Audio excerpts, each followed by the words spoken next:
Hello മച്ചന്മാരെ, welcome back to Mallu explainer. കുറച്ച് ദിവസമായി നമ്മൾ നല്ലൊരു ആക്ഷൻ മൂവിയുടെ കഥ പറഞ്ഞിട്ടല്ലേ. എന്നാൽ പിന്നെ ഇന്ന് അങ്ങനെ ഒരു ആക്ഷൻ മൂവി തന്നെ ആയിക്കോട്ടെ. നമ്മുടെ കഥാനായകൻ മൈക്കിൾ മേസൺ എന്തുകൊണ്ടാണെന്നറിയില്ല സ്കോട്ട്ലാൻഡിലെ ഒരൊറ്റപ്പെട്ട ദ്വീപിൽ കുറേ വർഷമായിട്ട് ഒരു ലൈറ്റ് ഹൗസ് ജീവനക്കാരനായിട്ട് അങ്ങനെ ജീവിച്ചു പോവാണ്. ആ സമയത്താണ് യാദൃശ്ചികമായിട്ട് അവന്റെ അടുത്തേക്ക് ഒരു പെൺകുട്ടി വരുന്നതും അവൾ അപകടത്തിൽ പെടുന്നതും അവളെ സഹായിക്കാനായിട്ട് ആ ദ്വീപ് വിട്ട് അവൻ പുറത്തേക്ക് പോകുന്നതും. എന്നാൽ അതിനുശേഷം മൈക്കിൾ മേസനെ തേടി ഒരുപാട് ആൾക്കാർ ആ ദ്വീപിലേക്ക് വരികയാണ്. അപ്പോൾ ആരാണ് ഈ മൈക്കിൾ മേസൺ? അവൻ എന്തിനാണ് ഇവിടെ ഒളിച്ചിരിക്കുന്നത്? ഇതെല്ലാം നമുക്ക് നേരെ കഥയിലേക്ക് പോയി മനസ്സിലാക്കാം. തുടക്കം മുതൽ അവസാനം വരെ നല്ല കിടിലൻ ആക്ഷനൊക്കെ ആയിട്ടുള്ള ഒരു മൂവിയാണിത്. അതുകൊണ്ട് തന്നെ ബോറടിക്കാതെ തന്നെ നിങ്ങൾക്ക് ഈ ഒരു കഥ കേട്ടിരിക്കാം. അപ്പൊ പോയല്ലേ കഥയുടെ ഈ മായാ ലോകത്തിലേക്ക്. So again welcome back to Mallu explainer.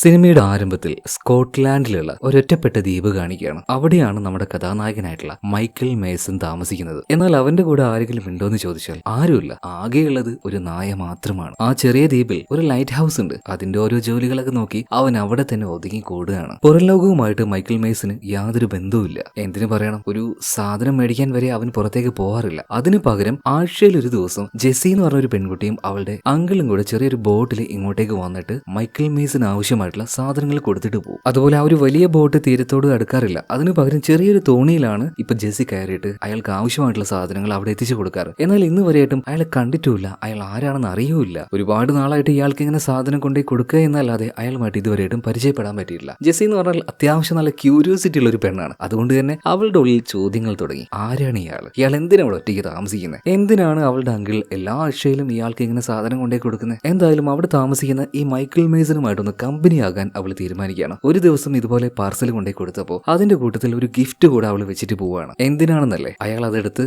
അയാളുമായിട്ട് ഒരു സൗഹാർദ്ദമൊക്കെ ഉണ്ടാക്കാൻ വേണ്ടിയിട്ട്. എന്നാൽ അങ്ങോട്ടേക്ക് വന്ന മൈക്കിൾ ചെയ്ത് എന്താണെന്നറിയോ, അയാൾക്ക് വേണ്ട സാധനം മാത്രം എടുത്ത് പോവാണ്. ജെസ്സി വെച്ച ആ ഒരു ഗിഫ്റ്റ് അയാൾ തൊട്ട് നോക്കിയത് പോലുമില്ല. അടുത്ത തവണ ജെസ്സി അത് വന്ന് കണ്ട സമയത്ത് അവൾക്ക് ഭയങ്കരമായിട്ട് വിഷമാവുകയാണ് കേട്ടോ. എന്നാലും അയാളുടെ അടുത്തേക്ക് പോകാനായിട്ട് ഒരു പേടി. അവള് പോയില്ല. അതുപോലെ തന്നെ ഈ മൈക്കിൾ മേസന്റെ കാര്യം നോക്കുകയാണെങ്കിൽ ഇയാൾക്ക് ആകെ അവിടെ കൂട്ടിനുള്ളത് ഒരു നായാണല്ലോ. അതുപോലെ തന്നെ ഫ്രീ ആയിട്ടുള്ള സമയം എന്ന് പറഞ്ഞാൽ ഇയാൾക്ക് അവിടെ ഫുൾ ഫ്രീ ടൈം തന്നെയാണ്. ആ സമയത്ത് കുറെ ഡ്രിങ്ക്സ് കഴിച്ച് അങ്ങനെ ഇരിക്കും. അതുപോലെ തന്നെ ചെസ് അത് ഒറ്റയ്ക്ക് അയാൾ കളിക്കും. ഒരു വല്ലാത്ത മനുഷ്യൻ തന്നെയല്ലേ. അങ്ങനെ ദിവസങ്ങൾ മുന്നോട്ടേക്ക് പോകണം. നമ്മുടെ ജെസ്സിക്കാണെങ്കിൽ അവളുടെ ക്യൂരിയോസിറ്റി അടക്കാൻ കഴിയാതെ ഒരു ദിവസം നേരെ പാർസലുമായിട്ട് ഇങ്ങോട്ടേക്ക് കയറി വരികയാണ്. എന്നിട്ട് ഇയാൾ താമസിക്കുന്ന ആ വീടിന്റെ വാതിൽ തട്ടുന്നുണ്ട്. പതിയെ വന്ന മൈക്കിൾ വാതിൽ തുറക്കുന്നുണ്ട്. അപ്പൊ തന്നെ മൈക്കിൾ കുറച്ച് രൂക്ഷമായ ഭാഷയിൽ ചോദിക്കുന്നുണ്ട്, നീ എന്തിനാ ഇങ്ങോട്ടേക്ക് വന്നത്? സാധനം അവിടെ വെച്ച് പോയാൽ പോരെ? അതുപോലെ ഇങ്ങോട്ടേക്ക് വന്നിട്ട് വാതിൽ തട്ടാനൊന്നും പാടില്ല കേട്ടോ, എനിക്ക് ഈ ശബ്ദമൊന്നും ഇഷ്ടമില്ല. എന്തായാലും ജെസ്സി കൊണ്ടുവന്ന അയാളുടെ ആ ഒരു പാർസൽ മാത്രം എടുത്ത് ഉള്ളിലേക്ക് പോകാൻ നിൽക്കുമ്പോൾ ഇപ്പൊ ജെസ്സി എന്താക്കി, അങ്കിളെ ദാ ഈ ഗിഫ്റ്റ് കൂടെ വെച്ചു എന്ന് പറയാം. എന്നാൽ അത് മേടിക്കാതെ ഈ മൈക്കിൾ ഉണ്ടല്ലോ അവളുടെ കാല് ഡോറിന്റെ ആ ഒരു ഭാഗത്ത് വെച്ചായിരുന്നു. ആ കാല് തട്ടി മാറ്റിയിട്ട് നിന്റെ ഗിഫ്റ്റും വേണ്ട ഒന്നും വേണ്ട എടുത്തോണ്ട് പോവണ്ടെന്ന് പറഞ്ഞിട്ട് ആ വാതിൽ ഒറ്റ അടക്കിലാണ്. ഇത് കണ്ടപ്പോൾ ജെസ്സിക്ക് ഭയങ്കരമായിട്ട് ദേഷ്യം വരികയാണ്. ഒരു മൊരടൻ, അയ്യോ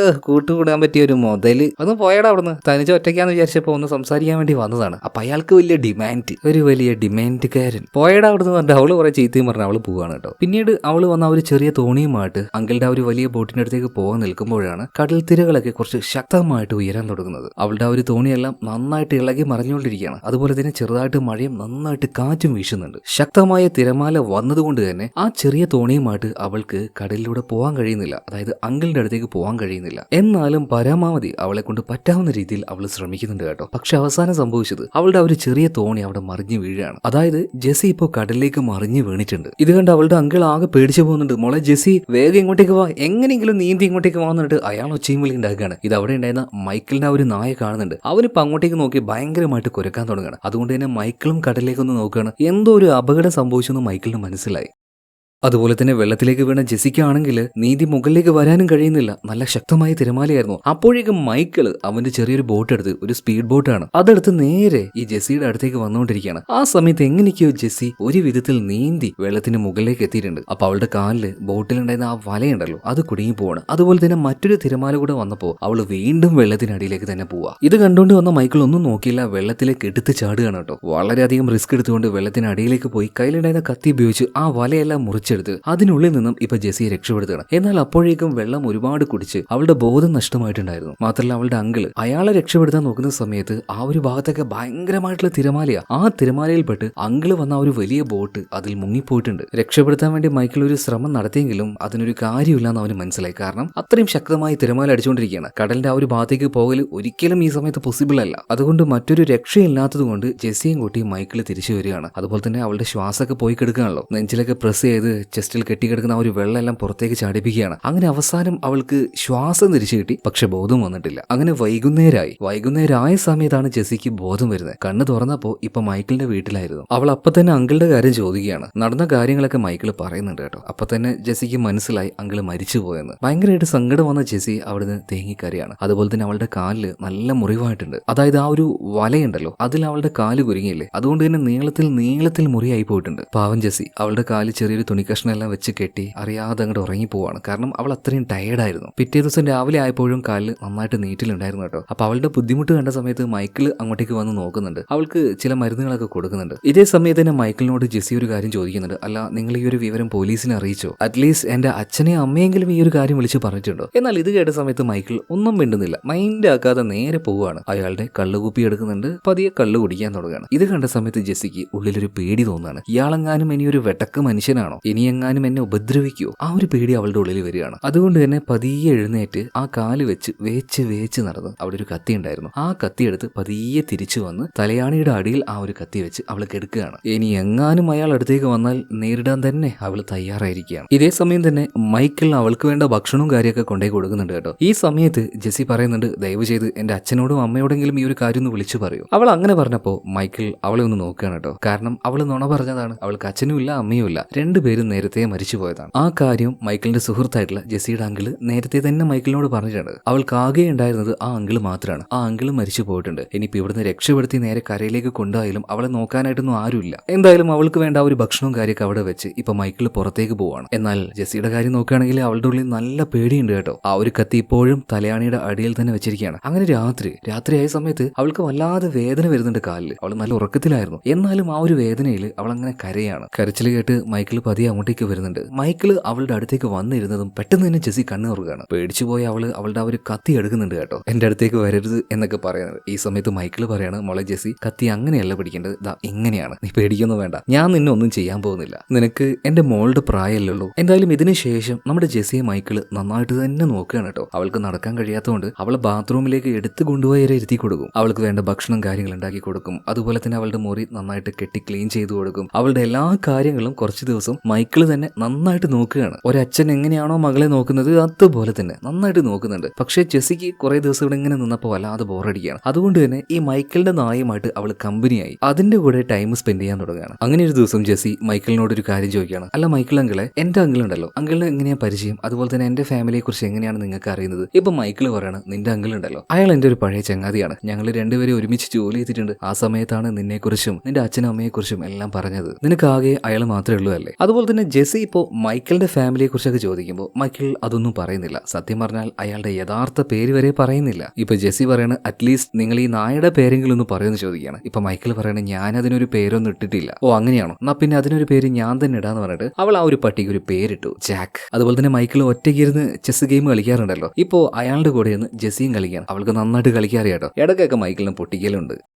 അങ്ങനെ ആ ഒരു ഗെയിം കളിച്ചുകൊണ്ടിരിക്കുന്ന സമയത്ത് ജെസ്സിയുടെ കാലിൽ വല്ലാത്ത വേദന വരികയാണ്. വല്ലാത്തൊരു നീറ്റില്. മൈക്കിൾ വേദന നോക്കുമ്പോൾ മുറിയൊക്കെ ആകെ പഴുത്തിരിക്കുകയാണ്. അതുകൊണ്ടാണ് ആ ഒരു നീറ്റിൽ വന്നിരിക്കുന്നത്. മുറിക്ക് ഒട്ടും ഉണക്കമില്ല. അപ്പൊ എന്നെ എങ്ങനെയെങ്കിലും ആശുപത്രിയിലേക്ക് കൊണ്ടുവന്ന് ജെസ്സി ഇപ്പൊ മൈക്കിളിനോട് ചോദിച്ചപ്പോൾ മൈക്കിൾ പറയാണ്, ആശുപത്രിയിൽ കൊണ്ടുപോകാൻ പറ്റില്ല, പക്ഷേ ഇതൊരു ചെറിയ മുറിയാണ്. ഇതിന് വേണ്ട മരുന്നും പിന്നെ നിനക്ക് ആവശ്യമായിട്ടുള്ള കുറച്ച് വസ്ത്രങ്ങളും ഇതെല്ലാം മേടിച്ച് ഞാൻ വരാന്ന് പറഞ്ഞിട്ട് ഇയാൾ ഒറ്റയ്ക്ക് പോവാണ്. ആ ചെറിയ സ്പീഡ് ബോട്ട് ഉണ്ടല്ലോ, അതെടുത്താണ് പോകുന്നത്. അയാൾ പോയി കഴിഞ്ഞ ഉടനെ തന്നെ ജെസ്സി ഇപ്പോൾ അയാളുടെ ഷെൽഫും കാര്യങ്ങളൊക്കെ ഒന്ന് നന്നായിട്ട് അരിച്ച് പരിശോധിക്കുകയാണ്. ആ സമയത്ത് നമ്മുടെ മൈക്കിൾ വരച്ചൊരു ചിത്രം അവൾ കാണുന്നുണ്ട്. അതായത് മൈക്കിളിന്റെ നായുമായിട്ട് അവൾ കളിക്കുന്ന ആ ഒരു ചിത്രം ഉണ്ടല്ലോ, നല്ല രസമായിരുന്നു അത് വരച്ചത് കാണാൻ. അതുപോലെ തന്നെ അവന്റെ ടേബിളിൽ അവൾ കൊടുത്ത ഒരു ഗിഫ്റ്റ് ബോക്സ്, അത് പൊളിച്ചതിന്റെ കവറും അതുപോലെ തന്നെ ആ ഒരു ഗിഫ്റ്റ് ബോക്സും ഉണ്ടായിരുന്നു. അതായത് അവൾ കൊടുത്ത ഒരു ഗിഫ്റ്റ് മൈക്കിൾ കണ്ടിട്ടുണ്ട്. ഒരു കുഞ്ഞ് സ്നോബോൾ ആയിരുന്നു അത്. ഇതിനുശേഷം കാണിക്കുന്നത് അങ്ങ് ലണ്ടനിലാണ്. അവിടെ ഇപ്പോൾ വലിയൊരു ഹാളില് കുറച്ചധികം ഗവൺമെന്റ് ഒഫീഷ്യൽസ് ഉണ്ട്. ഇവരെല്ലാവരും ഒരാളെ ചോദ്യം ചെയ്തുകൊണ്ടിരിക്കുകയാണ്. ആ ആളുടെ പേരാണ് സ്റ്റീഫൻ മാൻഫോർഡ്. ഇയാൾ ഗവൺമെന്റിന്റെ ഒരു പ്രത്യേകതരം വിങ്ങിന്റെ ഹെഡ് ആയിട്ടുണ്ടായിരുന്ന ആളാണ്. അതായത് ഈ സ്റ്റീഫൻ ഫോർഡ്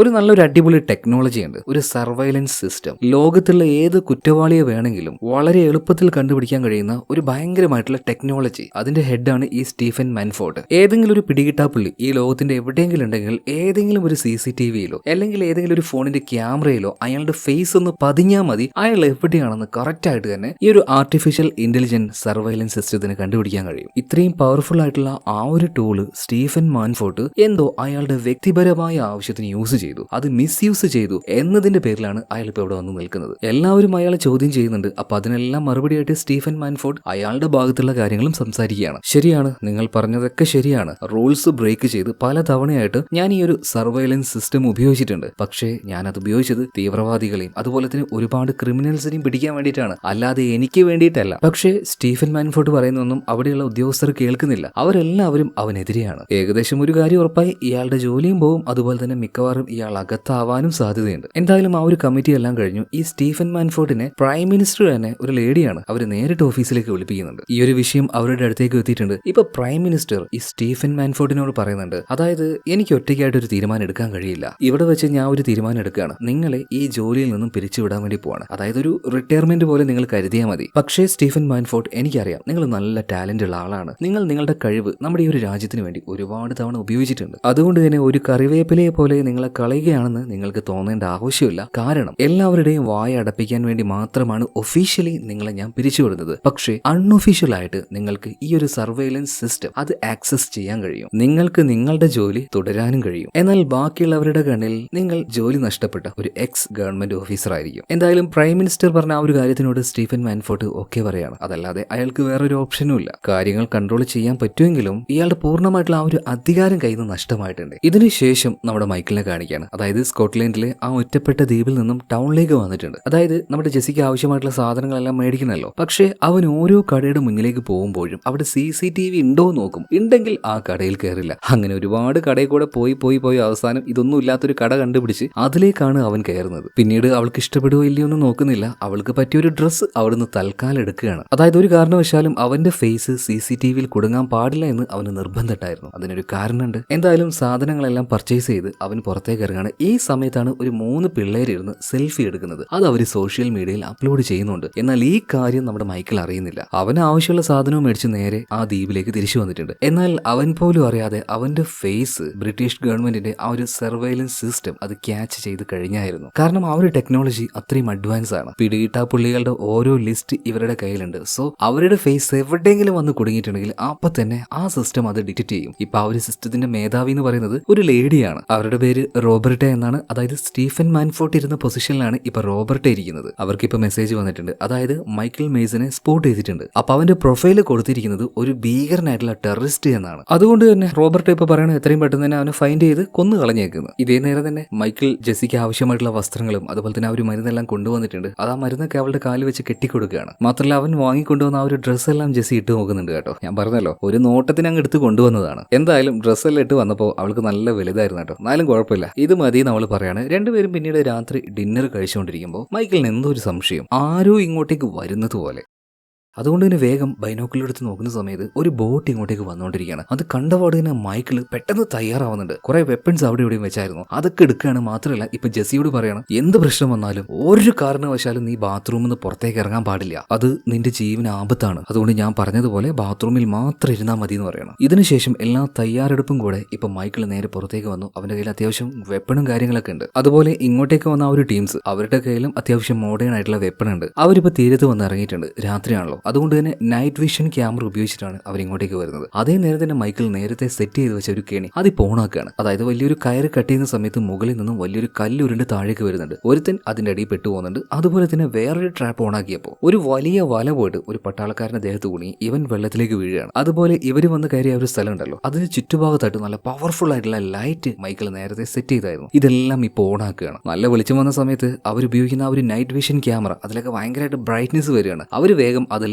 ഊരി വലിച്ചെറിയുന്നുണ്ട്. അപ്പോഴേക്കും ഇവർക്ക് നേരെ മൈക്കിൾ ഇപ്പൊ ഷൂട്ട് ചെയ്യാൻ തുടങ്ങി. അവരും തിരിച്ചാക്രമിക്കാൻ തുടങ്ങുകയാണ്. ഇപ്പോൾ ആ ദ്വീപിന്റെ പല ഭാഗത്തോടെ ഇവർ നുഴഞ്ഞു കയറാൻ തുടങ്ങി കേട്ടോ. മൈക്കിൾ ഓരോരുത്തരെയും സ്പോട്ട് ചെയ്തു. ഒരുത്തിന് നേരെ ഫ്ലെയർ ഗൺ ഉപയോഗിക്കുന്നുണ്ട്. അവന്റെ ദേഹത്ത് തീ ആളിപ്പടർന്ന് അവൻ വെന്തു മരിക്കുകയാണ്. അതുപോലെ തന്നെ മറ്റൊരുത്തന്റെ തലയിലേക്ക് ഗ്ലാസ് ബോട്ടിൽ വെച്ച് അടിച്ച് അവനെയും താഴേക്ക് ഇടുന്നുണ്ട്. ഇതേ നേരത്തിന് ഒരുത്തൻ മൈക്കിളിന്റെ വീട്ടിന്റെ ഉള്ളിലേക്ക് എങ്ങനെയോ കയറിയിട്ടുണ്ട്. ആ സമയത്ത് മൈക്കിളിന്റെ നായ അവൻ അറ്റാക്ക് ചെയ്യാൻ നോക്കുകയാണ്. അപ്പൊ തന്നെ മൈക്കിളിന്റെ നായ അവൻ വെട്ടിവെച്ച് കൊന്നുകളയാണ്. മാത്രമല്ല ആ ഒരു സോൾജറിന് മനസ്സിലായി ബാത്റൂമിൽ ആരോ ഒരാളുണ്ട് എന്ന്. അവൻ അറ്റാക്ക് ചെയ്യാനായിട്ട് അങ്ങോട്ടേക്ക് പോകുന്നതിന് മുന്നേ തന്നെ അവിടെ ഉണ്ടായിരുന്ന ജെസ്സി ഒരു കത്തിയെടുത്ത് ഇവന്റെ നേരേക്ക് ചാടി വീഴുകയാണ്. പക്ഷെ പട്ടാളക്കാരല്ലേ, നന്നായിട്ട് ട്രെയിനിങ് കിട്ടിയവരാണ്. ഇയാൾ എന്താക്കി നമ്മുടെ ജെസ്സിയെ തൂക്കിയെടുത്തുകൊണ്ട് പുറത്തേക്ക് വരികയാണ്. ഇതേ നേരം തന്നെ മൈക്കിളുടെ പിന്നാലെ പോയ ഒരു 2 സോൾജേഴ്സ് ഇപ്പൊ അയാളുടെ ഷെഡിലേക്ക് കയറിയിരിക്കുകയാണ്. അവിടെ ഓൾറെഡി റെഡിയാക്കി വെച്ച ഒരു ട്രാപ്പിലേക്ക് ഒരുത്തൻ വന്ന് കുടുങ്ങുന്നുണ്ട്. അവന്റെ കഴുത്തിൽ ഒരു കയറ് കുരുങ്ങി അവനവിടെ അങ്ങനെ തൂങ്ങി ആടുകയാണ്. ഇതേ നേരം തന്നെ മറ്റൊരുത്തം വന്നു കേട്ടോ. അവനിപ്പോ മൈക്കിളിനെ ഷൂട്ട് ചെയ്യുന്നതിന് മുന്നേ തന്നെ അവന്റെ ഗണ്ണ് തട്ടി മാറ്റി അവിടെ ഉണ്ടായിരുന്ന ഈ പണിയായതുണ്ടല്ലോ, കോടാലി അങ്ങനെ എന്തോ ആണ്, അത് വെച്ച് ഇവന്റെ കാലിനിട്ട് ഒരൊറ്റ അടിയച്ച് ഇവന്റെ വായിലേക്ക് തന്നെ അത് വെച്ച് കയറ്റി കൊടുക്കുകയാണ്. മൈക്കിളുടെ ഈ ഒരു ഫൈറ്റിംഗ് സ്റ്റൈൽ കണ്ടാൽ അറിയാം ആള് കുറച്ച് അഗ്രസീവാണ്. അതുപോലെ തന്നെ നല്ല സ്കില്ലായിട്ടുള്ള ഒരാളാണ്. നേരത്തെ നമ്മൾ കണ്ടതുപോലെ ഇവനൊരു ടെററിസ്റ്റ് ആവാനുള്ള സാധ്യതയില്ല. എന്തായാലും ഈ സമയത്താണ് ജെസ്സിയും തൂക്കിയെടുത്തുകൊണ്ട്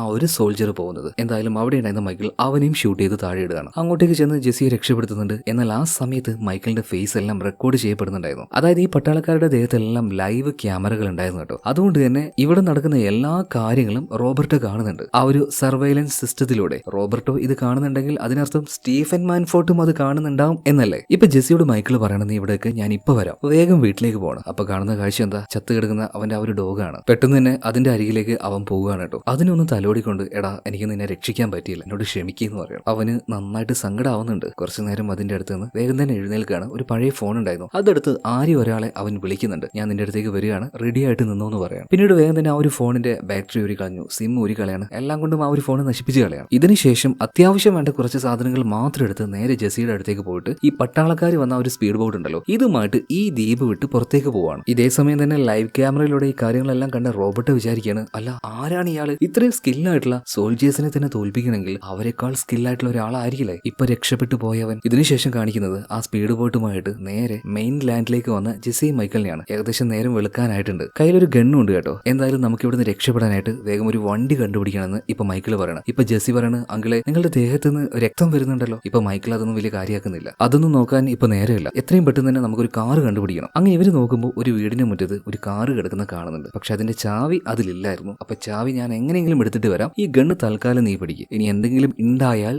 നീ അതിന് മാനേജ് ചെയ്യണമെന്ന് പറഞ്ഞിട്ട് മൈക്കിൾ നേരെ വീട്ടിന്റെ ഉള്ളിലേക്ക് പോവാണ്. അവിടെ ചാവി തപ്പുന്ന സമയത്ത് അവിടെ ഉണ്ടായിരുന്ന ഒരു പയ്യൻ മൈക്കിളിനെ കാണുകയാണ്. അവനാകെ പിടിച്ചുപോയി. മൈക്കിളും എന്താ ചെയ്യണ്ടേ എന്നറിയാതെ നിൽക്കുകയാണ്, കാരണം അതൊരു കുട്ടിയാണല്ലോ. ഇതേ നേരം തന്നെ കതക് തുറന്ന അവന്റെ അച്ഛൻ ഒരു ഡബിൾ ബാരൽ ഗണ്ണുമായിട്ട് നിൽക്കുന്നുണ്ട്. നീ ആരടാ, കള്ളനാണോ, എന്തിനാ എന്റെ വീട്ടിൽ കയറിയത്, അനങ്ങിയാൽ വെടിവെക്കുമെന്ന് പറഞ്ഞിട്ടാണ് അയാൾ നിൽക്കുന്നത്. ഇതേ സമയത്ത് തന്നെ ഇയാളുടെ നേരെ നമ്മുടെ ജെസ്സി വന്നിട്ട് ആ മിഷീൻ ഗണ്ണ് ചൂണ്ടുന്നുണ്ട്. നിങ്ങൾ വെടിവെച്ചാൽ ഞാനും ഷൂട്ട് ചെയ്യും, ഇത് സാധാരണ ഗണ്ണല്ല, കണ്ടാൽ അറിയാലോ, ഞങ്ങൾ ഇവിടെ കക്കാനൊന്നും വന്നതല്ല, അദ്ദേഹത്തിന് ഭയങ്കരമായ മുറിവ് വന്നിട്ടുണ്ട്, അപ്പൊ നിങ്ങൾ എങ്ങനെയെങ്കിലും അതിലൊരു മരുന്ന് വെച്ച് കെട്ടിക്കൊടുക്കണം എന്ന് പറയണം. ഇപ്പൊ ആളും പറയുന്നുണ്ട്, ഓക്കെ എന്നെ വെടിവെക്കരുത്, ഞാൻ നിങ്ങളെ സഹായിക്കാന്ന് പറയാം. അങ്ങനെ രണ്ടുപേരും ഗണ്ണ് താത്തുന്നുണ്ട്.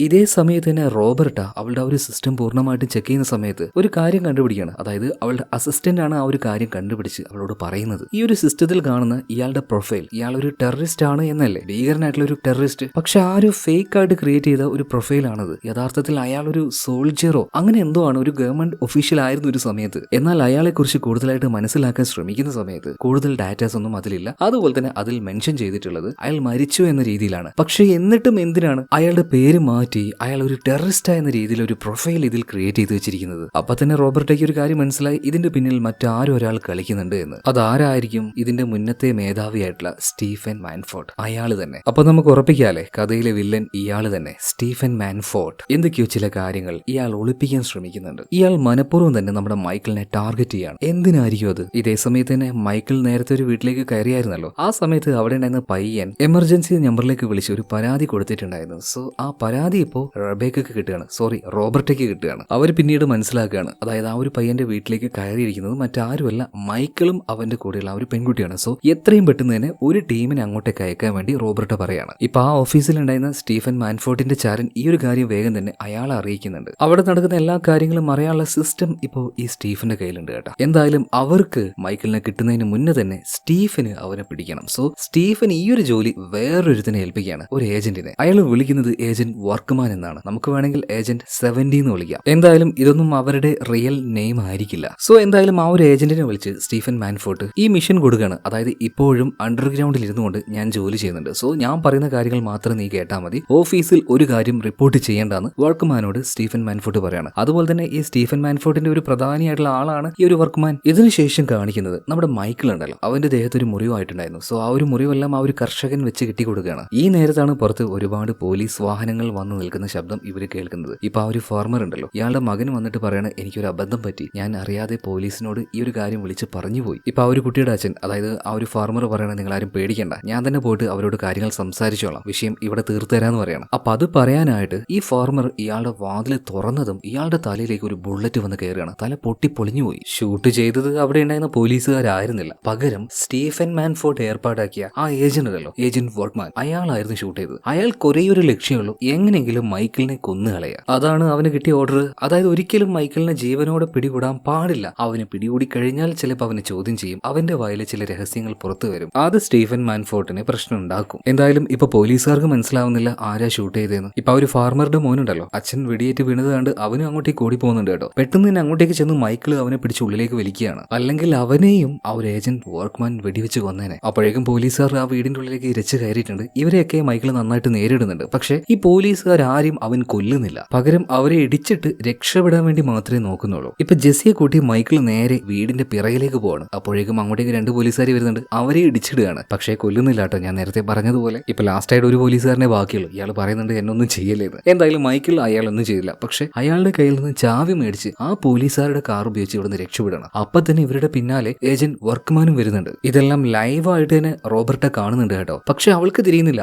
ആരാണ് ഫയർ ചെയ്യാൻ ഓർഡർ കൊടുത്തതെന്ന്. അപ്പൊ അവിടെ ഉണ്ടായിരുന്ന ഒരാൾ പറയുന്നുണ്ട്, ഏജന്റ് വർക്ക്മാൻ എന്നൊരാൾ അവിടെ ഉണ്ട്, അയാളാണ് ഫയർ ചെയ്തതെന്ന്. സോ അയാളെ വേഗം വിളിക്കാൻ വേണ്ടി റോബർട്ട പറയാണ്. അയാൾ വിളിക്കുന്നുണ്ട്, പക്ഷെ അയാൾ ഫോൺ എടുക്കുന്നില്ല. അയാൾ എന്തായാലും റോബർട്ട പറഞ്ഞാൽ അതൊന്നും കേൾക്കില്ല. അയാൾ കേൾക്കുക സ്റ്റീഫൻ മാൻഫോർഡ് പറഞ്ഞാൽ മാത്രമാണ്. സ്റ്റീഫൻ പറഞ്ഞതുപോലെ തന്നെ മൈക്കിൾ രക്ഷപ്പെട്ടപ്പോ അവന്റെ പിന്നാലെ ഒരു കാറുമായിട്ട് ഈ ഏജന്റ് വർക്ക്മാൻ വെച്ച് പിടിക്കുന്നുണ്ട് കേട്ടോ. നല്ല സ്പീഡിലാണ് 2 കാറും പോകുന്നത്. വിട്ടുകൊടുക്കാൻ 2 പേരും തയ്യാറല്ല. ഒരു സമയത്ത് മൈക്കിൾ ഒരു ട്രിക്ക് കാണിക്കുകയാണ്. അതായത് ഭയങ്കര സ്പീഡിൽ പോയിക്കൊണ്ടിരിക്കുന്ന കാറിനെ പെട്ടെന്നൊന്ന് ബ്രേക്ക് ഔട്ട് ആണ്. കാറ് പെട്ടെന്ന് നിന്നു. അതേ സമയത്തിന് വർക്ക്മാന്റെ കാറ് ഒന്ന് മുന്നോട്ടേക്ക് പോയി. ആ നേരത്ത് അവന്റെ കാറിന്റെ സൈഡ് നോക്കിയിട്ട് മൈക്കിൾ ഒറ്റയിടിയാണ്. അതുകൊണ്ട് തന്നെ വർക്ക്മാന്റെ കാറ് തകിടം മറിഞ്ഞ് വീഴുന്നുണ്ട്. ആ ഗ്യാപ്പിന് മൈക്കിൾ ജെസ്സിയുമായിട്ട് ഇവിടുന്ന് രക്ഷപ്പെട്ടു പോകണം. പിന്നീട് എങ്ങനെയൊക്കെയോ ഈ ഒരു ഏജന്റ് വർക്ക്മാൻ ആ ഒരു കാറിന്റെ ഉള്ളിൽ നിന്ന് പുറത്തേക്ക് ഇറങ്ങാണ്. കുറച്ചു നേരം കാത്തു നിന്നപ്പോൾ ഏതോ ഒരു പാവപ്പെട്ടവന്റെ വണ്ടി വരുന്നുണ്ട്. അവന് നേരെ ഗണ്ണ് കാണിച്ച് കാർ നിർത്താൻ വേണ്ടി പറയണം. ഇതേ നേരം തന്നെ 2 പോലീസുകാരുടെ കാറും അങ്ങോട്ടേക്ക് വരുന്നുണ്ട്. അവരവിടെ കാർ നിർത്തിയ പാട് തന്നെ ഈ ഏജന്റ് വർക്ക്മാൻ അവർ 2 പേരെയും വെടിച്ചുകൊല്ലാണ്. എന്നിട്ട് ഈ സാധാരണക്കാരനുണ്ടല്ലോ ഇപ്പൊ വന്നേ, അയാളുടെ അടുത്തേക്ക് ചെന്ന് ചോദിക്കാണ്, നിങ്ങൾക്ക് നിങ്ങളുടെ ജീവൻ വേണോ അല്ലെങ്കിൽ കാറ് വേണോ? അയാൾ എന്തായിരിക്കും പറയാ, കാർ മതിയെന്നല്ലേ. എന്തായാലും ആ കാറുമായിട്ട് വീണ്ടും ഈ ഏജന്റ് മൈക്കിളിനെ ഫോളോ ചെയ്തു പോവാണ്. ഇതേ നേരം തന്നെ റോബർട്ടയ്ക്ക് ഭയങ്കര അത്ഭുതം തോന്നുകയാണ്. ഇത്രയും സാഹസികമായിട്ട് രക്ഷപ്പെട്ടു പോകാൻ മാത്രം ആരാണിവൻ? അതുകൊണ്ട് ആരാണ് ഈ മൈക്കിൾ എന്ന് അറിയാൻ വേണ്ടിയിട്ട് അവളുടെ മുന്നേ ഈ സ്ഥാനത്തിരുന്ന സ്റ്റീഫൻ മാൻഫോർഡിനെ തന്നെ വിളിക്കുന്നുണ്ട്. ആ സമയത്ത് സ്റ്റീഫൻ മാൻഫോർഡ് ചില കാര്യങ്ങൾ പറയുന്നുണ്ട്. അവൻ എനിക്ക് നേരത്തെ അറിയാം. സത്യം പറയുകയാണെങ്കിൽ അവൻ എന്റെ കീഴിൽ ജോലി ചെയ്ത എന്റെ ഒരു സ്റ്റാഫ് ആയിരുന്നു. നമ്മുടെ ഗവൺമെന്റ് വളരെ സീക്രട്ട് ആയിട്ട് തന്നെ ഒരു ഗ്രൂപ്പിനെ വളർത്തുന്നുണ്ട്. ബ്ലാക്ക് എലൈറ്റ് എന്നാണ് അതിന്റെ പേര്. നന്നായിട്ട് പണി അറിയാവുന്നവന്മാരെയാണ് ആ ഗ്രൂപ്പിൽ ചേർക്കുക. ഗവൺമെന്റിന് ഭീഷണിയാകും എന്ന് തോന്നുന്ന ചില ആൾക്കാർ ഇവരെ കൊണ്ട് നമ്മൾ തട്ടിക്കളയും. പച്ച മലയാളത്തിൽ പറയുകയാണെങ്കിൽ ഗവൺമെന്റിന്റെ കൊട്ടേഷൻ ടീം തന്നെ. എന്നാൽ അതിലുള്ള ആൾക്കാർ, അതിലെ ആ ഒരു സീക്രട്ട് ഏജൻസ് ഉണ്ടല്ലോ, അവരൊക്കെ ഭയങ്കര ടാലന്റഡ് ആയിട്ടുള്ള ആൾക്കാരായിരിക്കും. അതിനുള്ള ട്രെയിനിങ് അവർക്ക് കൊടുക്കും. അങ്ങനെ ട്രെയിനിങ് കിട്ടിയ ആളാണ് ഈ മൈക്കിൾ. ഒരു സമയത്ത് അവൻ എന്തോ ഒരു മിഷൻ കൊടുത്തു ഒരാളെ കൊല്ലാനായിട്ട്. എന്നാൽ ആ ആളെ അവൻ കൊന്നില്ല എന്ന് മാത്രമല്ല, ഈ ഒരു ഓർഗനൈസേഷനിൽ നിന്നും എല്ലാവരും പറ്റിച്ച് കടന്നു കളഞ്ഞു. മാത്രമല്ല അവൻ ശത്രുക്കളുടെ കൂടെ പോയി ചേർന്നിട്ടുണ്ട്. നമ്മുടെ രഹസ്യം എല്ലാം അവൻ ചിലപ്പോൾ ലീക്കാക്കും. സോ അത് നമ്മുടെ രാജ്യത്തിന് ഭീഷണിയാണ്. അതുകൊണ്ടാണ് അവനെ ഒരു ടെററിസ്റ്റ് ആയിട്ട് മുദ്രകുത്തി അവനെ ബ്ലാക്ക് ലിസ്റ്റിൽ പെടുത്തിയത്. തീർച്ചയായിട്ടും അവനെ കണ്ടുപിടിക്കണം, തീർക്കണം എന്ന് പറയാണ് ഇപ്പൊ സ്റ്റീഫൻ മാൻഫോർഡ്. എന്നാൽ അപ്പോഴും ചില കാര്യത്തിൽ സംശയം ഉണ്ടായിരുന്ന റോബർട്ട ഉണ്ടല്ലോ, അവളുടെ അസിസ്റ്റന്റ്, ആ ലേഡിയോട് പറഞ്ഞിട്ട് എന്താണ് ഈ ബ്ലാക്ക് ലൈറ്റ്, ആ ഒരു ഓർഗനൈസേഷൻ, അതിനെക്കുറിച്ച് കൂടുതലായിട്ട് പഠിക്കാൻ വേണ്ടി പറയാണ്. അതിലെ ഡീറ്റെയിൽസ് എല്ലാം ഹാക്ക് ചെയ്ത് ആ ലേഡി എടുത്ത് ഇപ്പൊ അത് റോബർട്ടയ്ക്ക് കൊടുക്കുന്നുണ്ട്. അങ്ങനെ ആ ഡാറ്റ ഉപയോഗിച്ച് ഇപ്പൊ റോബർട്ട എന്താണ് ശരിക്കും ഈ ബ്ലാക്ക് കൈറ്റ് എന്ന ആ ഒരു ഗ്രൂപ്പ് എന്ന് വ്യക്തമായിട്ട് പഠിക്കുന്നുണ്ട്. ശരിയാണ്, ഗവൺമെന്റിന്റെ കീഴിലുള്ള ഒരു കൊട്ടേഷൻ ടീം തന്നെ. ഗവൺമെന്റിന് ഭീഷണിയായി നിൽക്കുന്ന പല ആളുകളെയും ഇതിലെ ഏജന്റുമാരെ ഉപയോഗിച്ച് അവർ തീർത്തിട്ടുണ്ട്. അപ്പൊ അതിലുണ്ടായിരുന്ന ഒരു കൊലയാളി, അസാസിൻ ആയിരുന്നു ശരിക്കും ഈ ഒരു മൈക്കിൾ. പക്ഷെ ഒരു ഘട്ടത്തിൽ മൈക്കിളിന് ചില രഹസ്യ വിവരങ്ങൾ കിട്ടി. അതുപോലെ തന്നെ അവനൊരു കാര്യം മനസ്സിലായി, ഈ കൊല്ലുന്ന ആൾക്കാരൊക്കെ ശരിക്കും കുറ്റവാളികളൊന്നുമല്ല, അവരിൽ നിരപരാധികളും ഉണ്ട്. ഈ ഗവൺമെന്റ് അവരുടെ പ്രത്യേക താല്പര്യങ്ങൾക്ക് വേണ്ടി ചില നിരപരാധികളായിട്ടുള്ള ആൾക്കാരെയും ഉദ്യോഗസ്ഥരെയും അനാവശ്യമായിട്ട് കൊല്ലുകയാണ്. സോ ആ രഹസ്യം മനസ്സിലാക്കിയത് കൊണ്ടാണ് മൈക്കിൾ ഇപ്പോൾ ഈ ഒരു ഓർഗനൈസേഷനിൽ നിന്നും പുറത്തുപോയി ഒളിച്ചു താമസിക്കുന്നത്. അതുപോലെ തന്നെ അവൻ അറിയാവുന്ന രഹസ്യം ഒരിക്കലും പുറത്തു പോകാൻ പാടില്ല. അതുകൊണ്ടാണ് ഈ സ്റ്റീഫൻ മാൻഫോർഡ് മാൻഫോർട്ട് അവനെ കൊല്ലാൻ ശ്രമിക്കുന്നത്. എന്തായാലും ഈ ഒരു ബ്ലാക്ക് കൈറ്റ് എന്ന് പറഞ്ഞ ഒരു ഗ്രൂപ്പ് ഉണ്ടല്ലോ, അതിനെക്കുറിച്ചുള്ള കുറെ വിവരങ്ങൾ റോബർട്ടിക്ക് മനസ്സിലായി. അതുപോലെ അവൾ ഈ പഠിക്കുന്നതും ചെയ്യുന്നതുമായിട്ടുള്ള കാര്യങ്ങളെല്ലാം സ്റ്റീഫൻ മാൻഫോർട്ട് അവന്റെ ഓഫീസിൽ ഇരുന്ന് നിരീക്ഷിക്കുന്നുണ്ടായിരുന്നു. അത് കണ്ടപ്പോൾ അയാൾക്കൊരു കാര്യം മനസ്സിലായി, ഇവളെ അധിക കാലം വെച്ചുകൂടാ. ഓരോ രഹസ്യങ്ങളും അവളങ്ങനെ ഞോണ്ടി എടുക്കുന്നുണ്ട്. ഇങ്ങനെ പോവുകയാണെങ്കിൽ യഥാർത്ഥ സത്യം മനസ്സിലാക്കാനായിട്ട് അധിക നേരമൊന്നും വേണ്ട. ഇതിനുശേഷം നമ്മുടെ മൈക്കിളിനെയും ജെസ്സിയും വീണ്ടും കാണിക്കുകയാണ്. അവരൊരു കാർ എടുത്ത് എങ്ങോട്ടോ പോയിക്കൊണ്ടിരിക്കുകയാണ് കേട്ടോ. ആ സമയത്ത് ജെസ്സി മൈക്കിളിനോട് ചോദിക്കുന്നുണ്ട്, അങ്കിളെ നിങ്ങൾക്ക് ഫാമിലി എന്ന് പറയാനായിട്ട് ആരുമില്ലേ? ഇപ്പൊ മൈക്കിൾ പറയാണ്, അങ്ങനെയൊന്നും എനിക്കില്ല. അങ്ങനെ ഉണ്ടായിരുന്നെങ്കിൽ അവരെയും ഇവരെല്ലാവരും വേട്ടയാടുമായിരുന്നു. ഇപ്പൊ നിന്നെ തന്നെ അവർ കൊല്ലാൻ നോക്കുന്നില്ലേ? അതെന്തുകൊണ്ടാ? ഞാനുമായിട്ട് നിനക്ക് പരിചയമുണ്ട് എന്ന് അവർക്ക് തോന്നിയത് കൊണ്ടാണ് നിന്നെ കൊല്ലാൻ നോക്കുന്നത്. അതുകൊണ്ട് തന്നെ എനിക്ക് ഒരു ഫാമിലി ഇല്ല എന്ന് പറയണം. ഇതേ നേരം തന്നെ ജെസ്സി ഈ മൈക്കിൾ വരച്ച ഒരു നായയുടെ ഫോട്ടോ കാണിച്ചിട്ട് പറയണം, മൈക്കിളെ നിനക്ക് ആരും ഇല്ലാന്ന് പറയരുത്, ഈ നായ നിനക്ക് എല്ലാം ആയിരുന്നില്ലേ? ജെസ്സി അങ്ങനെ പറഞ്ഞ സമയത്ത് മൈക്കിൾ ഒന്ന് ഇമോഷണൽ ആവുകയാണ്. അതുപോലെ ഇവരിപ്പോ ഡ്രൈവ് ചെയ്ത് ചെറിയൊരു ടൗണിന്റെ ഭാഗത്തേക്ക് എത്തിയിട്ടുണ്ട്. കാർ ഒരു ഭാഗത്ത് സൈഡാക്കിയിട്ട് ഹുഡിയെല്ലാം ഇട്ട് ഫുള്ളായിട്ട് ചുറ്റുഭാഗത്തുനിന്ന് നോക്കിയിട്ട് ആരും ഇല്ല എന്ന് ഉറപ്പിച്ചിട്ടാണ് മൈക്കിൾ പുറത്തേക്ക് ഇറങ്ങുന്നത്. വളരെ സേഫ് ആയിട്ടാണ് കാറിന്റെ പിന്നിലൂടെ അവൻ പോയതെങ്കിലും കാറിന്റെ ബേക്കിലുണ്ടായിരുന്ന ആ ഡാഷ് ക്യാമിലൂടെ അവന്റെ വീഡിയോ സ്റ്റീഫൻ മാൻഫോർട്ട് കാണുന്നുണ്ടായിരുന്നു. എന്നാൽ ഇത് ശരിക്കുള്ള ഓഫീസിലെ റോബർട്ടെയും അവളുടെ ആളുകളും കാണാതിരിക്കാനായിട്ട് ഒരു പ്രത്യേകതരം ടെക്നോളജി ഉപയോഗിച്ച് ആ വിഷ്വലിൽ കണ്ട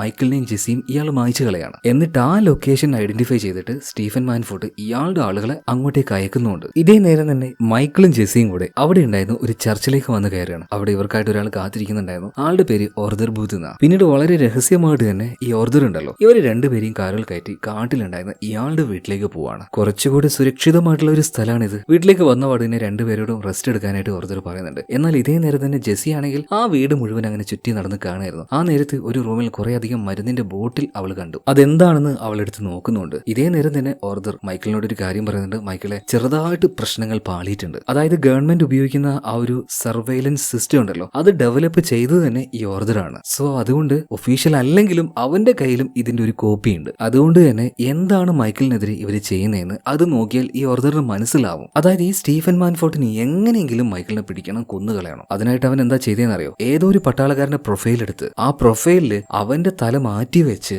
അവനൊരു ടെററിസ്റ്റ് ആണ് എന്ന രീതിയിൽ സ്റ്റീഫൻ മാൻഫോർട്ട് അയാളുടെ ആളുകളെ കൊണ്ട് ചെയ്യിപ്പിച്ചു. അത് ഇറേസ് ചെയ്യാൻ വേണ്ടിയിട്ട് ഇവന്റെ കൂട്ടുകാരനായിട്ടുള്ള ഓർദർ ബൂത്ത് ഒരുപാട് ശ്രമിച്ചെങ്കിലും അയാളെ കൊണ്ട് അതിന് പറ്റിയില്ല.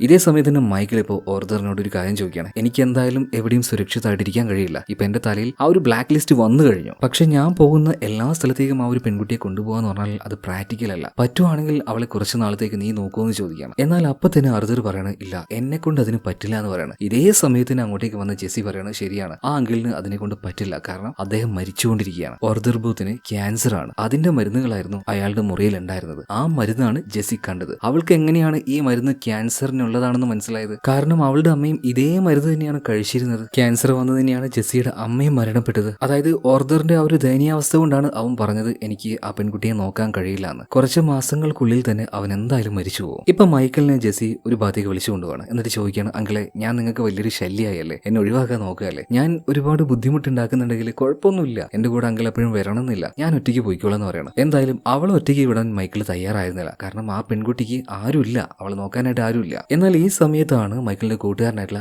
ആർദർ ഒരു കാര്യം പറയുന്നത്, എടാ എന്റെ ഒരു പരിചയക്കാരനുണ്ട് ഗിൽബർട്ട്, ആള് ഒരു പിടകിട്ടാപ്പൊലി തന്നെയാണ്, പക്ഷെ അങ്ങോട്ടേക്ക് പോയാൽ ഒരു ഫേക്ക് ഐഡന്റിറ്റി അയാൾ ഉണ്ടാക്കി തരും. ആ ഐഡി വഴി നിങ്ങൾക്ക് എങ്ങനെയെങ്കിലും പുറത്തേക്ക് കിടക്കാന്ന് പറയണം. എന്തായാലും അയാളുടെ ആ ഒരു അഡ്രസ്സും കാര്യങ്ങളൊക്കെ മേടിച്ച് മൈക്കിളും ജെസ്സിയും കൂടെ പോവാൻ നിൽക്കുന്ന ആ സമയത്താണ് ഇങ്ങോട്ടേക്ക് ഏജന്റ് 17 അതായത് വർക്ക്മാൻ വരുന്നത്. ഇയാൾ വന്ന പാട് തന്നെ മൈക്കിളിനെ അറ്റാക്ക് ചെയ്യാണ് കേട്ടോ. മൈക്കിളിന് അത്യാവശ്യം പ്രായമായിട്ടുണ്ട്. ഈ ഏജന്റ് വർക്ക്മാൻ ആണെങ്കിൽ അത്യാവശ്യം നല്ല യങ് ആയിട്ടുള്ള ഒരാളാണ്. നന്നായിട്ട് അവനെതിരെ ഫൈറ്റ് ചെയ്തെങ്കിലും ഒടുവിൽ മൈക്കിൾ അവന്റെ മുന്നിൽ തോറ്റുപോവാണ്. ഒരു ഘട്ടത്തിൽ മൈക്കിളിനെ അവൻ കൊന്നു കളയുമെന്നൊരു അവസ്ഥ വന്നപ്പോൾ ജെസ്സി അവളുടെ കയ്യിലെ ഗണ്ണുമായിട്ട് നേരെ ഈ ഏജന്റ് വർക്ക്മാന്റെ അടുത്തേക്ക് വന്നിട്ട് പറയണം, മര്യാദക്ക് എന്റെ അങ്കിളിനെ വിട്ടോന്ന്. എന്നാൽ ഇയാളുടെ വേഗതയുടെ മുന്നിൽ നമ്മുടെ ജെസ്സിക്ക് എന്ത് ചെയ്യാനാ? പെട്ടെന്ന് തന്നെ അവളുടെ കയ്യിൽ ആ ഒരു ഗണ്ണ് അവൻ തട്ടിത്തെറിപ്പിക്കുകയാണ്. പക്ഷെ ആ ഒരു അവസരം മൈക്കിൾ നന്നായിട്ട് യൂസ് ചെയ്തു. അവനെ തള്ളിയെടുത്ത് ചെറിയൊരു ആയുധം എന്തോന്ന് കൈ കിട്ടി, അത് വെച്ച് അവനിട്ടൊരു കുത്തും കുത്തി പെട്ടെന്ന് തന്നെ ജെസ്സിയുമായിട്ട് രക്ഷപ്പെട്ടു പോവാണ്. ഭ്രാന്ത് പിടിച്ച ഏജന്റ് വർക്ക്മാൻ ആണെങ്കിൽ ഗണ്ണുമായിട്ട് പുറത്തേക്ക് വന്ന് അവര് രക്ഷപ്പെടുന്ന ആ കാറിന് നേരെ ഷൂട്ട് ചെയ്യുന്നുണ്ട്. അപ്പോഴേക്കും അവർ രക്ഷപോയി കേട്ടോ. ഈ സമയത്താണ് ഇപ്പൊ ഇവനെ അതായത് ഏജന്റ് വർക്ക്മാനെ സ്റ്റീഫൻ മാൻഫോർട്ട് വിളിക്കുന്നത്. എന്തായെന്ന് ചോദിക്കുകയാണ്. എന്താവാനെ സാറേ, അവര് രക്ഷപ്പെട്ടു പോയി എന്ന് പറയണം. ഇത് കേട്ടപ്പോൾ സ്റ്റീഫന് ഭയങ്കരമായിട്ട് ദേഷ്യം വരികയാണ്.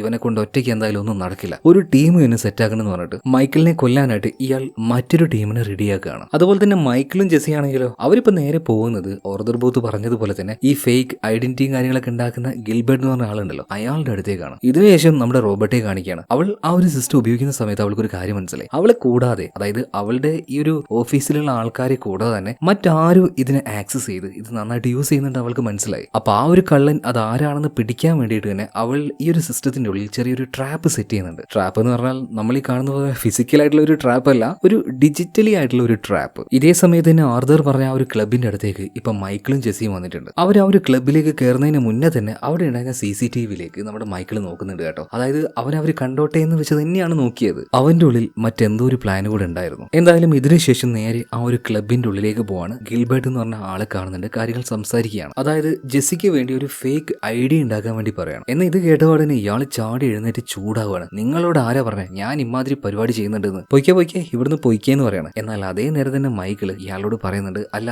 നീ ഒരു പിടികിട്ടാ പുള്ളിയല്ലേ, സത്യം പറഞ്ഞാൽ പേര് മായ്ച്ചു കളഞ്ഞ് മറ്റൊരു ഐഡന്റിറ്റിയിൽ നീ ഇവിടെ ജീവിക്കുകയല്ലേ, എനിക്കറിയാം നീ അതിൽ അഗ്രഗണ്യനാണെന്ന്. അതുപോലെ തന്നെ നിന്നെ പോലെ ഒരു പിടികിട്ടാ പുള്ളിയാണ് ഞാൻ ഈ ക്ലബിലേക്ക് വരുന്നതിന് മുന്നേ തന്നെ എന്റെ മുഖം അവിടുത്തെ ആ ഒരു CCTVയിൽ നന്നായിട്ട് കാണിച്ചിട്ടാണ് വന്നത്. അതായത് എന്നെ തേടി അധികം വൈകാതെ ഇങ്ങോട്ടേക്ക് ഒരു കൂട്ടം പോലീസുകാർ വരും. അവരെന്നെ പൊക്കിയാൽ ഉറപ്പായിട്ട് ഞാൻ നിന്നെയും കാണിച്ചു കൊടുക്കും, നിന്നെയും അവർ പൊക്കും. അപ്പൊ ഞാൻ അങ്ങനെ ചെയ്യണോ അല്ലെങ്കിൽ എത്രയും പെട്ടെന്ന് തന്നെ ഈ ജെസ്സിയുടെ പേരിൽ നീ ഒരു ഫേക്ക് ഐഡിയ ഉണ്ടാക്കി തരുന്നു? അത് കേട്ടപാട് തന്നെ ഇപ്പൊ ഈ ഒരു ഗിൽബർട്ട് പറയുന്നത് ഏയ് അതൊന്നും കുഴപ്പമില്ല, നിങ്ങൾ വെറുതെ എന്നെ തെറ്റിദ്ധരിച്ചു, ചുമ്മാ ഒരു തമാശ പറഞ്ഞല്ലേ, നമുക്ക് സെറ്റാക്കാന്നാണ്. ഇയാളുടെ റൂമിലേക്ക് പോയി ഒരു അരമണിക്കൂർ കഴിഞ്ഞിട്ട് തിരിച്ചു വരികയാണ്. അപ്പൊ അയാളുടെ കയ്യിൽ ജെസ്സിക്ക് വേണ്ടി ഒരു ഫേക്ക് പാസ്പോർട്ടും അതുപോലെ തന്നെ ഇവിടുന്ന് നാട് കടക്കാൻ ആവശ്യമായിട്ടുള്ള ഒരു കപ്പൽ ടിക്കറ്റ് വരെ ഉണ്ടായിരുന്നു. അങ്ങനെ എല്ലാം കൊടുത്തു കഴിഞ്ഞപ്പോൾ ഇപ്പൊ ഗിൽബർട്ട് പറയണ എന്റെ പൊന്നണ്ണ ഇനി ഇത് മേടിച്ച് വേഗം ഇവിടുന്ന് പോവാ, അധികം നേരം ഇവിടെ നിൽക്കല്ലേ എന്ന് പറയണം. എന്തായാലും മൈക്കിളിന്റെ ആവശ്യം കഴിഞ്ഞല്ലോ, ജെസ്സിയുമായിട്ട് ഇവൻ അവിടുന്ന് തിരിച്ചു പോകണം. എന്നാൽ അപ്പൊ തന്നെ ഒരു കാര്യം മനസ്സിലായി, ഈ ക്ലബിന്റെ ഉള്ളിലേക്ക് ആളുകൾ കയറി കഴിഞ്ഞു. അതായത് സ്റ്റീഫൻ മാൻഫോർട്ടിന്റെ ആളുകൾ തന്നെ. നല്ല പാർട്ടിയും ശബ്ദം ഉണ്ടായതുകൊണ്ട് തന്നെ അവിടെ നടന്ന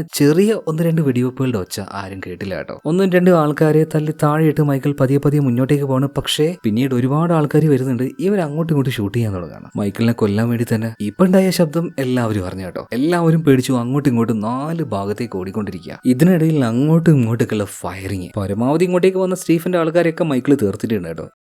എന്നാൽ ഇതിനിടയിൽ ഒരുത്തിന് വന്നിട്ട് ജെസ്സിയെ തട്ടിക്കൊണ്ടുപോകണം. അല്ല എന്തിനാണ് ഈ ജെസ്സിയെ തട്ടിക്കൊണ്ടുപോകുന്നത് എന്ന് ചോദിക്കുകയാണെങ്കിൽ അവളെ വെച്ച് വിലപേശാലോ. അതായത് ജെസ്സിയെ മുന്നിൽ നിർത്തി മൈക്കിളിനോട് വേണമെങ്കിൽ കീഴടങ്ങാൻ വേണ്ടി പറയാം. എന്നാൽ അവിടെയുള്ള ആൾക്കാരെയൊക്കെ കൊന്നതിന് ശേഷം മൈക്കിൾ ഇപ്പോൾ നോക്കിയപ്പോൾ ജെസ്സിയെ കാണാനില്ല. സോ എത്രയും പെട്ടെന്ന് തന്നെ ആർതർ ബൂത്തിനെ വിളിച്ച് ഇവിടെയുള്ള എല്ലാ CCTV ക്യാമറയെ ഹാക്ക് ചെയ്തിട്ട് അവളെ എങ്ങോട്ടേക്കാ കൊണ്ടുപോയത് നീ നോക്കുന്നു പറയണം. ആർതർ വേഗം തന്നെ എല്ലാ CCTV ഹാക്ക് ചെയ്ത് അതിൽ വിഷ്വൽസ് പരിശോധിക്കുമ്പോൾ ഈ ഒരു ബിൽഡിങ്ങിന്റെ പിറകിലേക്ക് ഒരു കാറിന്റെ ഉള്ളിലേക്ക് അവളെ കൊണ്ടുപോകുന്നത് ആർതർ കാണുകയാണ് കേട്ടോ. ആ കാര്യം അപ്പൊ തന്നെ മൈക്കിളിനോട് പറയുന്നുണ്ട്. മൈക്കിൾ വേഗം ഒരു ഗണ്ണുമായിട്ട് നേരെ അങ്ങോട്ടേക്ക് ചെന്ന് ആ കാറിന്റെ ഡ്രൈവറെ വെടിവെച്ച് കൊന്ന് ഇപ്പൊ അവിടെ ഉണ്ടായിരുന്ന ജെസ്സിയെ രക്ഷപ്പെടുത്തുകയാണ്. ഇനിയിപ്പോ അവർക്ക് നേരെ പോകേണ്ടത് പോർട്ടിലേക്കാണ്. അവിടെയാണ് അവൾക്ക് പോകേണ്ട ഒരു കപ്പൽ തയ്യാറായി നിൽക്കുന്നത്. എന്നാൽ അതേ സമയത്ത് തന്നെ അങ്ങോട്ടേക്ക് വർക്ക്മാൻ വരികയാണ്. എങ്ങനെങ്കിലും അവന്റെ കയ്യിൽ നിന്ന് രക്ഷപ്പെടണം. ഒരു ബൈക്കുമായിട്ട് ഇവർ വേഗം അവിടെ നിന്ന് രക്ഷപ്പെട്ടു പോവാണ്. അങ്ങനെ ഇവർ ആ ഒരു പോർട്ട് സൈഡിലേക്ക് എത്തിയിട്ടുണ്ട് കേട്ടോ. അധികം വൈകാതെ തന്നെ ആ ഒരു കപ്പൽ ഇവിടുന്ന് എടുക്കും. പക്ഷെ അങ്ങോട്ടേക്ക് പോകാനായിട്ട് ചെറിയൊരു ബോട്ടിൽ ഇവിടുന്ന് പോകണം. എന്നാൽ ഈ അവസാന നിമിഷത്തിൽ ജെസ്സി മൈക്കിളിനോട് പറയാണ്, അങ്കിളെ എനിക്ക് നിങ്ങളെ വിട്ടു പോകാൻ തോന്നുന്നില്ല, എന്നെ ഒറ്റയ്ക്കാക്കില്ലേ പ്ലീസ്,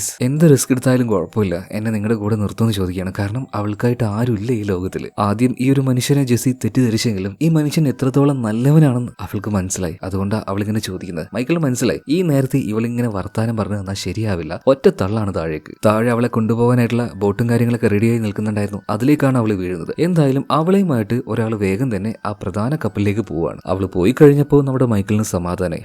അവൾ സേഫ് ആയല്ലോ. എന്നാൽ ഇതേ സമയത്ത് തന്നെ അങ്ങോട്ടേക്ക് ഏജന്റ് വർക്ക്മാൻ വരികയാണ്.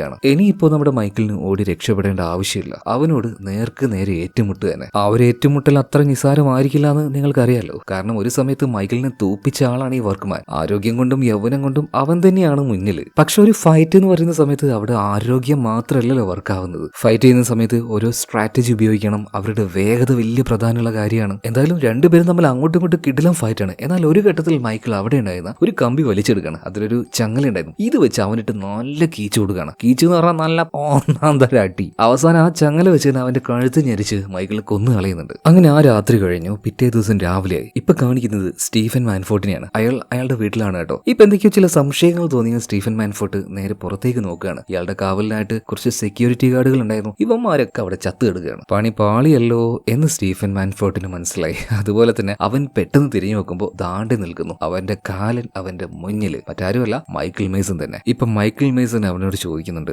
ഞാൻ വിട്ടുപോയതല്ലേ, പരമാവധി നിങ്ങളിൽ നിന്നെല്ലാം അകന്നു പോയതല്ലേ, പക്ഷെ വീണ്ടും വീണ്ടും എന്തിനാ എന്നെ വേട്ടയാടി വന്നത്? അത് റോങ് അല്ലേ, വളരെയധികം റോങ് അല്ലേ? ഈ സമയത്ത് സ്റ്റീഫൻ മാൻഫോർട്ട് പറയാണ്, അല്ല നീ എന്തിനാ ഞങ്ങളെ വിട്ടുപോയത്? ഇനി ഞങ്ങളുടെ ശത്രുക്കളുടെ അടുത്തേക്ക് പോയിട്ട് നീ ഞങ്ങളുടെ രഹസ്യമൊക്കെ പറഞ്ഞാലോ? ഈ സമയത്ത് മൈക്കിൾ മേസൺ പറയാണ്, എടോ നിങ്ങൾ ആ ഒരു പ്രോഗ്രാം ബ്ലാക്ക് ഐറ്റ് അത് മര്യാദക്ക് യൂസ് ചെയ്തായിരുന്നെങ്കിൽ ഞാൻ നിങ്ങളുടെ കൂടെ തന്നെ ഉണ്ടാവുമായിരുന്നു. പക്ഷേ നീ അത് റോങ് ആയിട്ട് ഉപയോഗിച്ചു. സോ ഇനി നീ വേണ്ട.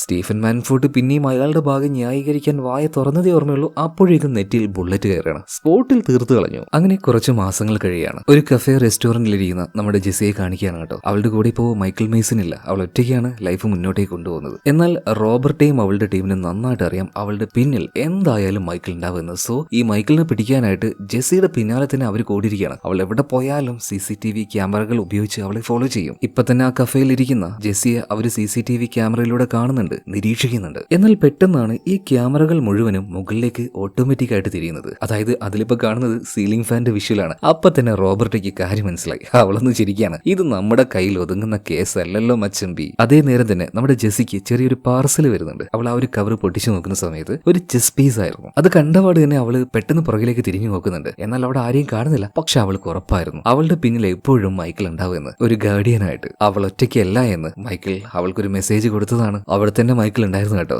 ദൂരെ നിന്നും അവളെ ഒന്ന് നോക്കി ചിരിച്ചുകൊണ്ട് മൈക്കിൾ അവിടുന്ന് പോവാണ്. ഇത് കാണിച്ചുകൊണ്ടാണ് സിനിമ അവിടെ തീർന്നത്. സിനിമ എങ്ങനെ ഉണ്ടായിരുന്നു? ഒരു വൺ ടൈം വാച്ചബിൾ ആയിട്ടുള്ള നല്ല രസമുള്ളൊരു സിനിമയാണ്. പറ്റുകയാണെങ്കിൽ പോയി ഒന്ന് കണ്ടുവെക്കുക കേട്ടോ. അപ്പൊ നമുക്ക് അടുത്ത കഥയിൽ വീണ്ടും കാണാം. Okay, by.